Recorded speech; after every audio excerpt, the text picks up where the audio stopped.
that incentives for donating in either situations of deceased people and living people, more than 2,000 for someone who's living, certainly, I do think very much that that would increase the supply. And that's what this is all about, increasing the supply so people can get off the list and the others can move up. And in fact, Virginia and I have added a new mission to our respective portfolios, which is trying to move forward the debate on offering incentives for organs. And this is a debate that's been around actually since the late 70s, but has gotten more and more momentum. I've spoken to a number of transplant surgeons, in fact, who were very much against it. And in general, the transplant community, as they call themselves, is skeptical of this kind of thing, of offering people money, incentives, some kind of compensation to give an organ. But increasingly, more are considering it. For example, I was at the World Transplant Congress this summer, and the president of the American Transplant Society suggested that we have to try some model pilot programs on this to offer it. It is against the law, and the 1984 National Organ Transplantation Act makes it illegal. It's a felony punishable by up to $50,000 or 5 years in jail to get or to receive an organ for what's called valuable consideration, which typically means money, but some kind of exchange, maybe a car. And I would like to see, I should say there have been some proposals. In 2003, Senator Frist had proposed an amendment that would at least allow a pilot program for just what the kind of thing that the caller describes, and unfortunately it never came to pass, in large part because of the efforts of the National Kidney Foundation. If you've just joined us, we're talking with two people who have a lot in common today. They didn't have probably over a couple years ago. Virginia Postrel, who is in Los Angeles this morning and writes for the Atlantic Monthly, among other publications, has given a kidney to Sally Sattel, who is in Denver this morning. They don't live in either one of those places, but they agreed to get up early and talk about this. Let's get a call in, and we'll get Virginia involved in this. Asheville, North Carolina, you're on the air. Good morning. I want to thank both of your guests for showing up. It's a great story you have. I'm a critical care nurse in a neurotrauma intensive care unit, and this is a topic that I deal with frequently. As a matter of fact, I had an organ donor patient just 2 days ago. Incidentally, and I've been doing this for many years now, and I've sort of been conducting ongoing data collection about the reasons that people and family members will decide to donate organs to others. And also, I have personal experience with this, as an 8-year-old niece of mine was killed in a traumatic accident and became an organ donor. So I have seen both sides of this, and the personal benefits to the donor family, as well the survivors of the donor's family, as well as recipients. With regard to the previous, this is kind of taking me off my point I wanted to make. With regard to the previous caller from Jackson, Wyoming, and with respect to Dr. Sattel, I have to say, I think that it is a very dangerous thing to think of giving financial incentives to prospective donors. I'm sure that it must seem desirable as a potential recipient, but the slippery slope argument is going to put organ donation in a very, very difficult position to justify in the eyes of the general public who do not understand this issue. Chicago, let me ask you this question. You say you've been keeping kind of studying why people give up kidneys to someone else. Can you give us any, what your data show over the years? Well, not so much with respect only to kidneys. And there again, I don't deal with living donors, as is the case with your two guests. Exclusively, I deal with patients that have been declared brain dead. And so there are various factors that I've been observing over the years that seem to be tipping points.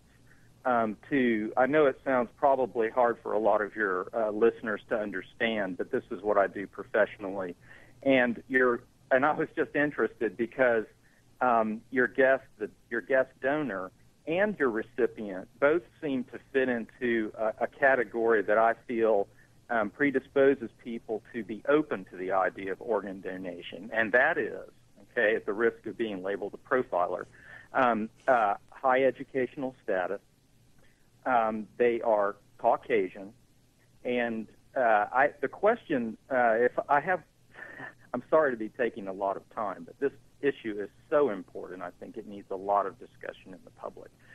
A lot of times, I live in the South, which is a very fundamentally religious part of the country.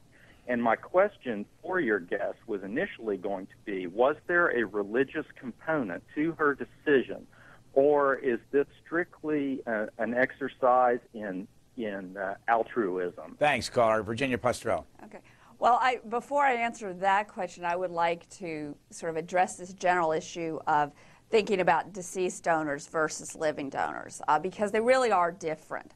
And there are a lot of misconceptions in the general public compared, as opposed to your caller in Asheville. By the way, I was born in Asheville. A lot of people think that the reason we have an organ shortage is because not enough people sign organ donor cards. And, while I certainly would encourage people to sign organ donor cards, to let their families know that in the event of a traumatic accident, they would like to be an organ donor,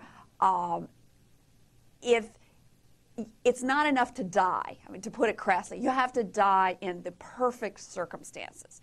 You have to be healthy, and you have to essentially have a brain trauma that leaves you brain dead, but leaves your organs intact. Which means that when it comes to kidneys, which there are 68,000 plus people in America waiting for kidneys, even if every single potential donor, deceased donor, the family agreed to donate the organs, it would barely dent the list. In order to deal with the kidney issue, we really need to encourage living donors. And the living donors, I think, first of all, there are many fewer problems with slippery slopes, distrust of the system, etc., because you are deciding for yourself.